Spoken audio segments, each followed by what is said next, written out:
إله إلا الله وحده لا شريك له وأشهد أن محمدا عبده ورسوله أما بعد فأعوذ بالله من الشيطان الرجيم بسم الله الرحمن الرحيم الحمد لله رب العالمين الرحمن الرحيم مالك يوم الدين إياك نعبد وإياك نستعين اهدنا الصراط المستقيم صراط الذين أنعمت عليهم غير المغضوب عليهم ولا الضالين إن فرعون علا في الأرض وجعل أهلها شيعا يستضعف طائفة منهم يذبح أبناءهم ويستحيي نساءهم إنه كان من المفسدين ونريد أن نمن على الذين استضعفوا في الأرض ونجعلهم أئمة ونجعلهم الوارثين ونمكن لهم في الأرض ونري فرعون وحامان وجنودهما منهم ما كانوا يحذرون۔ سورہ القصص۔ فرعون نے اپنے ملک میں بڑی تعلی سے کام لیا تھا اور اس کے رہنے والوں کو ٹکڑے ٹکڑے کر دیا تھا۔ وہ ان میں سے ایک گروہ کو کمزور کرنا چاہتا تھا، اس طرح کہ ان کے بیٹوں کو قتل کرتا تھا اور ان کی لڑکیوں کو زندہ رکھتا تھا، اور وہ یقیناً فسادیوں میں سے تھا۔ اور ہم نے ارادہ کر رکھا تھا کہ جن لوگوں کو ملک میں کمزور سمجھا گیا تھا ان پر احسان کریں اور ان کو سردار بنا دیں اور ان کو تمام نعمتوں کا وارث کر دیں اور ان کو ملک میں تمکنت بخشیں، اور فرعون اور حامان اور ان کے لشکروں کو ان سے وہ کچھ دکھائیں جن کا ان کو خوف لگا ہوا تھا۔ ان آیات کریمہ میں اللہ تعالیٰ نے ایک عظیم المرتبت پیغمبر حضرت موسیٰ علیہ السلام کی بعثت کا مقصد بیان فرمایا ہے۔ فرماتا ہے کہ اللہ تعالیٰ کی رحمت نے چاہا کہ ایک مظلوم اور کمزور اور اسیر قوم بنی اسرائیل کو احسان کے طور پر ظالم فرعون کی قید سے رہائی بخشی جائے، ان غلاموں کو ملک میں عزت بخشی جائے، اور فرعون اور حامان کے دل میں جو خوف تھا کہ کہیں یہ ہم پر غالب نہ آ جائیں، اس خوف کو حقیقت میں بدل دیا جائے۔ وہ ظالم فرعون جو ان کے بیٹوں کو قتل کرتا تھا اور لڑکیوں کو زندہ رکھتا تھا۔ فرعون نے بنی اسرائیل پر نہایت بے دردی سے محنت و مشقت کے دشوار کام لازم کیے تھے۔ پتھروں کی چٹانیں کاٹ کر ڈھوتے ڈھوتے ان کی کمریں گردنیں زخمی ہو گئی تھی۔ غریبوں پر ٹیکس مقرر کیے تھے جو غروب آفتاب سے قبل بجبر وصول کیے جاتے تھے۔ جو نادار کسی دن ٹیکس ادا نہ کر سکتا اس کے ہاتھ گردن کے ساتھ ملا کر باندھ دیے جاتے تھے اور مہینہ بھر تک اسی مصیبت میں رکھا جاتا تھا، اور طرح طرح کی بے رحمانہ سختیاں ان پر روا رکھی جاتی تھی۔ فرعون نے خواب دیکھا کہ بیت المقدس کی طرف سے آگ آئی، اس نے مصر کو گھیر کر تمام قبطیوں کو جلا ڈالا، مگر بنی اسرائیل کو کچھ ضرر نہ پہنچایا۔ اس سے اس کو بہت وحشت ہوئی۔ کاہنوں نے تعبیر دی کہ بنی اسرائیل میں ایک لڑکا پیدا ہوگا جو تیری ہلاکت اور زوال سلطنت کا باعث ہوگا۔ یہ سن کر فرعون نے حکم دیا کہ بنی اسرائیل میں جو لڑکا پیدا ہو قتل کر دیا جائے۔ دائیاں تفتیش کے لیے مقرر ہوئیں۔ 12,000 یا ایک روایت کے مطابق 70,000 لڑکے قتل کر ڈالے گئے اور 90,000 حمل گرا دیے گئے، اور مشیت الہی سے اس قوم کے بوڑھے جلد جلد مرنے لگے۔ قوم قبط نے روسا نے گھبرا کر فرعون سے شکایت کی کہ بنی اسرائیل میں موت کی گرم بازاری ہے، اس پر ان کے بچے بھی قتل کیے جاتے ہیں، تو ہمیں خدمت گار کہاں سے میسر آئیں گے؟ فرعون نے حکم دیا کہ 1 سال بچے قتل کیے جائیں اور 1 سال چھوڑے جائیں۔ تو جو سال چھوڑنے کا تھا اس میں حضرت ہارون علیہ السلام پیدا ہوئے، اور قتل کے سال حضرت موسیٰ علیہ السلام کی ولادت ہوئی۔ حضرت موسیٰ علیہ السلام کی والدہ کو خوف تھا کہ ان کے بیٹے کو بھی قتل کر دیا جائے گا، اس لیے اللہ تعالیٰ نے ان پر وحی کی، جس کے نتیجہ میں انہوں نے بچے کو ایک صندوق میں ڈال کر دریا کی لہروں کے حوالے کر دیا۔ وہ صندوق فرعون کے محل کے قریب پہنچا تو فرعون کی بیوی حضرت آسیہ نے اسے نکال لیا۔ اس میں سے ایک خوبصورت بچہ نکلا جو کپڑوں سے اور حلیے سے اسرائیلی بچہ لگتا تھا۔ فرعون نے اسے قتل کرنا چاہا، مگر حضرت آسیہ نے فرعون کو اس عمل سے باز رکھتے ہوئے بچے کو گود لے لیا۔ اس طرح خیر الماکرین اللہ تعالیٰ نے فرعون کی تباہی کا باعث بننے والے وجود کو فرعون کے گھر میں ہی پروان چڑھایا۔ روایات کے مطابق حضرت موسیٰ علیہ السلام ابھی 3 سال کے بچے ہی تھے کہ ایک عجیب واقعہ پیش آیا۔ بچپن میں آپ ایک روز فرعون کی گود میں تھے۔ آپ نے اس کی داڑھی پکڑ کر اس کے منہ پر زور سے تمانچہ مارا۔ اس پر اسے غصہ آیا اور اس نے آپ کے قتل کا ارادہ کیا۔ حضرت آسیہ نے کہا کہ اے بادشاہ، یہ نادان بچہ ہے، اسے ان باتوں کی کیا سمجھ؟ تو چاہے تو تجربہ کر لے۔ کاہنوں کے مشورہ کے مطابق اس تجربہ کے لیے ایک تشت میں آگ اور ایک تشت میں یاقوت سرخ آپ کے سامنے پیش کیے گئے، اور آپ نے یاقوت لینا چاہا، مگر فرشتہ نے حضرت موسیٰ کا ہاتھ انگارہ پر رکھ دیا اور آپ نے وہ انگارہ اپنے منہ میں ڈال لیا۔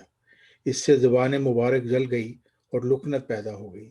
اس کے لیے اللہ تعالیٰ نے آپ کو یہ دعا سکھائی: رب اشرح لی صدری ویسر لی امری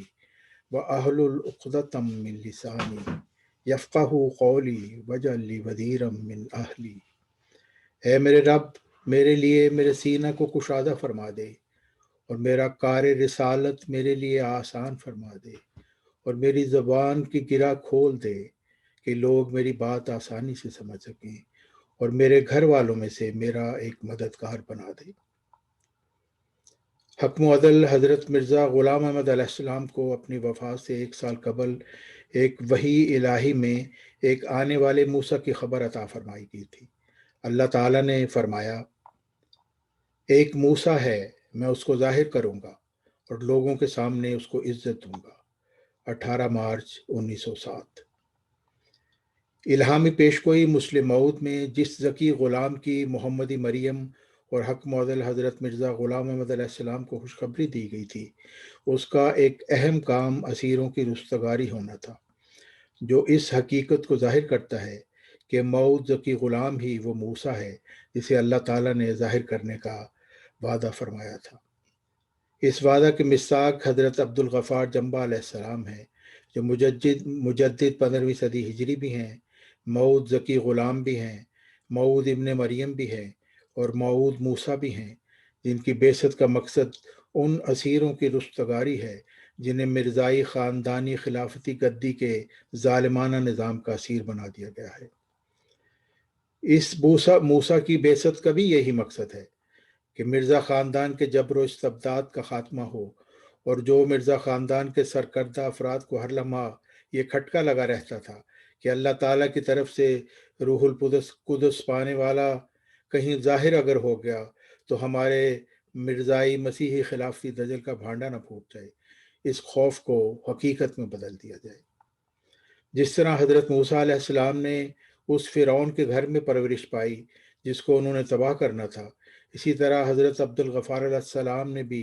ایک ایسے گھرانے میں آنکھ کھولی جو اسی مرزائی مسیحی خلافتی دجل کے نظام کا اسیر تھا، جس کا قلع کما کرنے کے لیے حضرت عبدالغفار علیہ السلام کی بعثت مقدر تھی۔ حضرت موسیٰ علیہ السلام کی ایک اور صفت ان کا حلیم ہونا تھا، چنانچہ پیش گوئی مسلم موعود میں بھی موعود ذکی غلام کی یہ صفت بیان کی فرمائی گئی کہ وہ دل کا حلیم ہوگا۔ حق معدل حضرت مرزا غلام احمد علیہ السلام فرماتے ہیں: حضرت موسیٰ بردباری اور حلم میں بنی اسرائیل کے تمام نبیوں سے سبقت لے گئے تھے، اور بنی اسرائیل میں نہ مسیح اور نہ کوئی دوسرا نبی ایسا نہیں ہوا جو حضرت موسیٰ کے مرتبہ عالیہ تک پہنچ سکے۔ توریت سے ثابت ہے کہ جو حضرت موسیٰ رفق اور حلم اور اخلاق فاضلہ میں سب اسرائیلی نبیوں سے بہتر اور فائق تر تھے، جیسا کہ گنتی باب 12 آیت سوم توریت میں لکھا ہے کہ موسیٰ سارے لوگوں سے جو روئے زمین پر تھے زیادہ بردبار تھا۔ سو خدا نے توریت میں موسیٰ کی بردباری کی ایسی تعریف کی جو بنی اسرائیل کے تمام نبیوں سے کسی کی تعریف میں یہ کلمات بیان نہیں فرمائے۔ ہاں، جو اخلاق فاضلہ حضرت خاتم الانبیاء صلی اللہ علیہ وسلم کا قرآن شریف میں ذکر ہے، وہ حضرت موسیٰ سے 1000 درجہ بڑھ کر ہے، کیونکہ اللہ تعالیٰ نے فرما دیا ہے کہ حضرت خاتم الانبیاء صلی اللہ علیہ وسلم تمام ان اخلاق فاضلہ کا جامع ہے جو نبیوں میں متفرق طور پر پائے جاتے تھے، اور نیز حضرت صلی اللہ علیہ وسلم کے حق میں فرمایا گیا انا لعلی خلق عظیم، تو خلق عظیم پر ہے۔ روحانی خزائن جلد 1 براہین احمدیہ حصہ 4 صفحہ 605۔ جب حضرت موسیٰ علیہ السلام کو نبوت عطا کی جانی تھی تو انہیں ایک آگ دکھائی دی جس کا ذکر قرآن مجید میں ان الفاظ میں ہے، سورہ طٰہٰ آیت 11، جس کا ترجمہ یہ ہے کہ جب اس نے آگ دیکھی تو اپنے اہل سے کہا، ذرا ٹھہرو، میں نے ایک آگ سی دیکھی ہے، امید ہے کہ میں تمہارے پاس اس میں سے کوئی انگارہ لے آؤں یا اس آگ کے پاس مجھے رہنمائی مل جائے۔ اسی طرح اس دور کے موعود موسیٰ حضرت عبد الغفار علیہ السلام کو حکم و عدل حضرت مرزا غلام احمد علیہ السلام کی دعا کے نتیجہ میں ایک مبارک سجدہ میں اللہ تعالیٰ کی طرف سے معمور فرمایا گیا۔ حضرت موسیٰ علیہ السلام کے دل میں ایک ڈر تھا کہ وہ کس طرح فرعون جیسے جابر بادشاہ کے سامنے اپنا پیغام پیش کریں گے، مگر اللہ تعالیٰ کی طرف سے آپ کو تسلی دی گئی اور نرم الفاظ میں اپنا مدعا بیان کرنے کی تاکید کی گئی، جیسا کہ اللہ تعالیٰ فرماتا ہے سورہ طٰہٰ آیت 33۔ ترجمہ یہ ہے کہ پس جب تو اس عمر کو پہنچ گیا تو میں نے تجھے کہا کہ تو اور تیرا بھائی میرے نشان لے کر جاؤ اور میرے ذکر میں کوئی کوتاہی نہ کرو، تم دونوں ہی فرعون کے پاس جاؤ کیونکہ اس نے سرکشی اختیار کر رکھی ہے، اور تم دونوں اس سے نرم نرم کلام کرو، شاید کہ وہ سمجھ جائے یا ہم سے ڈرنے لگے۔ دونوں نے عرض کیا، اے ہمارے رب، ہم ڈرتے ہیں کہ وہ ہم پر زیادتی نہ کرے یا ہم پر حد سے زیادہ سختی نہ کرے۔ اللہ نے فرمایا، تم دونوں بالکل نہ ڈرو، میں تمہارے ساتھ ہوں، تمہاری دعائیں بھی سنتا ہوں اور تمہاری حالت بھی دیکھتا ہوں، بس دونوں اس کے پاس چلے جاؤ اور اسے کہو ہم دونوں تیرے رب کے رسول ہیں۔ اسی طرح اس دور کے موعود موسیٰ حضرت عبد الغفار علیہ السلام کے دل میں بھی یہ خوف تھا کہ وہ کس طرح ایک جابر، گھمنڈی اور متکبر خلیفہ مرزا طاہر احمد کو پیغام حق پہنچائیں گے، مگر اللہ تعالیٰ کی طرف سے آپ کو تسلی دی گئی اور نرم الفاظ میں پیغام پہنچانے کی تاکید کی گئی، جیسا کہ آپ نے اپنے خط میں گھمنڈی اور متکبر مرزا طاہر احمد کو اپنے پہلے خط میں لکھا، اے میرے سید، آپ کی خدمت اقدس میں درخواست کرتا ہوں کہ آپ اپنے قیمتی وقت سے تھوڑا سا وقت نکال کر ان مضامین کو دیکھیں۔ حضرت موسیٰ علیہ السلام نے جب اپنا پیغام فرعون کے سامنے پیش کیا تو اس نے طعنہ دیا کہ تم تو ہمارے ٹکڑوں پر پل کر جوان ہوئے ہو۔ تو حضرت موسیٰ علیہ السلام نے جواب دیا کہ تم نے جو ایک لمبے عرصہ سے میری قوم کو غلام بنا رکھا ہے اس کا حساب کون دے گا۔ اسی طرح اس دور کے موعود موسیٰ حضرت عبد الغفار علیہ السلام نے جب الہی پیغام پہنچایا تو انہیں طعنہ دیا گیا کہ تم اور تمہارے والدین تو اسی خلافت کی غلامی کرتے آئے ہیں، انہیں تو اس نظام میں کچھ خرابی نظر نہیں آئی، تمہیں کیسے یہ جرت ہوئی کہ تم اس نظام پر انگلی اٹھاؤ اور خلیفہ کو فاسق کہو۔ حضرت موسیٰ علیہ السلام نے جب فرعون کے سامنے پیغام پیش کیا تو فرعون نے پہلے انہیں جنونی ثابت کرنے کی کوشش کی۔ حضرت موسیٰ علیہ السلام نے جب جادوگروں کا دجل بے نقاب کر دیا اور جادوگر رب موسیٰ پر ایمان لے آئے تو فرعون غصہ میں آ گیا اور انہیں بھیانک سزا کی دھمکی دی اور کہا کہ تم رافضی ہو، خارجی ہو۔ اسی طرح اس دور کے موعود موسیٰ حضرت عبد الغفار علیہ السلام نے جب الہی پیغام متکبر مرزا طاہر کو پہنچایا تو انہیں لاہوری فتنہ ہونے کا طعنہ دیا گیا اور رافضی اور خارجی اور پاگل کہا گیا اور دماغی علاج کروانے کے مشورے دیے گئے اور ان کے خیالات کو شیطانی وساوس قرار دیا گیا اور سزا کے طور پر جماعت سے اخراج اور مقاطعہ جیسی سزائیں سنائی گئیں۔ ظالم و جابر بادشاہ فرعون کے ڈر سے بہت کم لوگ حضرت موسیٰ علیہ السلام پر ایمان لائے، جیسا کہ اللہ تعالیٰ فرماتا ہے، اور اللہ اپنے کلمات کے ذریعے سے حق کو قائم کرتا ہے، وہ مجرم لوگ اس بات کو ناپسند ہی کریں۔ سورہ یونس کی یہ آیت ہے، اس کا ترجمہ ہے، اور پھر بھی اس کی قوم کے چند نوجوان ہی اس پر ایمان لائے۔ باقی لوگوں نے فرعون کے ڈر سے، اپنی قوم کے بڑے لوگوں کے خوف سے کہ وہ انہیں کسی مصیبت میں نہ ڈال دے، موسیٰ کی فرما برداری اختیار نہ کی، اور فرعون یقینی طور پر چیرہ دستی کرنے والا اور حد سے بڑھ جانے والوں میں سے تھا۔ اسی طرح اس دور کے موعود موسیٰ حضرت عبد الغفار علیہ السلام پر بھی ایک قلیل تعداد میں لوگ ایمان لائے، کیونکہ سب اس بات سے خوف زدہ ہیں کہ اگر ہم نے اللہ تعالیٰ کے مرسل کو مان لیا تو مرزائی مسیحی خلافتی دجل کا ظالمانہ نظام ہمارا مقاطعہ اور اخراج کر دے گا اور ہمیں معاشرے میں تنہا زندگی گزارنا پڑے گی۔ مگر تمام جہانوں کے مالک رب قدیر سے زیادہ مرزائی فرعونوں سے ڈرنے والوں کو اللہ تعالیٰ سورہ ہود میں تنبیہ کرتے ہوئے فرماتا ہے، ترجمہ: اور یقیناً ہم نے موسیٰ کو ہر قسم کے نشان اور روشن دلیل دے کر فرعون اور اس کی قوم کے بڑے لوگوں کی طرف بھیجا تھا، لیکن انہوں نے موسیٰ کو چھوڑ کر فرعون کے حکم کی پیروی کی، اور فرعون کا حکم ہرگز درست نہ تھا۔ وہ قیامت کے دن اپنی قوم کے آگے آگے چلے گا اور ان کو دوزخ کی آگ میں جا اتارے گا، پھر وہ گھاٹ بھی اور اس میں اترنے والے بھی برے ہوں گے، اور اس دنیا میں بھی ان کے پیچھے لعنت لگا دی گئی ہے اور قیامت کے دن بھی لگا دی جائے گی، اور یہی انعام جو انہیں دیا جانے والا ہے بہت ہی برا ہے۔ حضرت موسیٰ علیہ السلام نے اپنے دور کے فرعون کے مسلسل انکار سے تنگ آ کر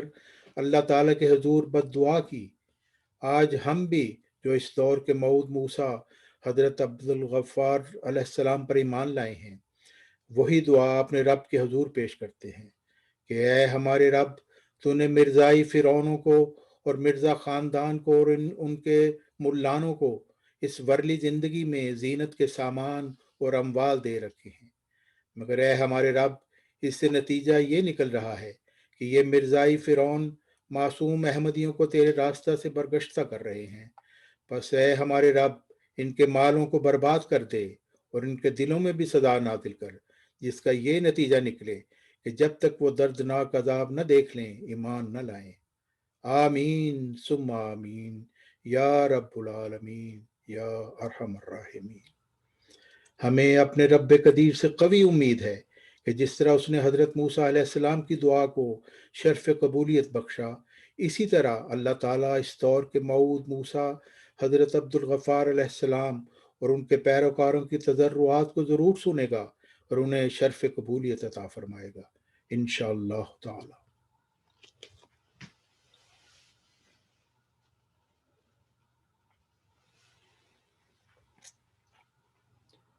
الحمد لله نحمده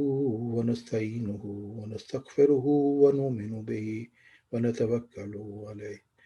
ونعوذ بالله من شرور أنفسنا ومن سيئات أعمالنا، من يهده الله فلا مضل له ومن يضلله فلا هادي له، ونشهد أن لا إله إلا الله وحده لا شريك له، ونشهد أن محمدا عبده ورسوله۔ عباد الله رحمكم الله، إن الله يأمر بالعدل والإحسان وإيتاء ذي القربى وينهى عن الفحشاء والمنكر والبغي يعظكم لعلكم تذكرون۔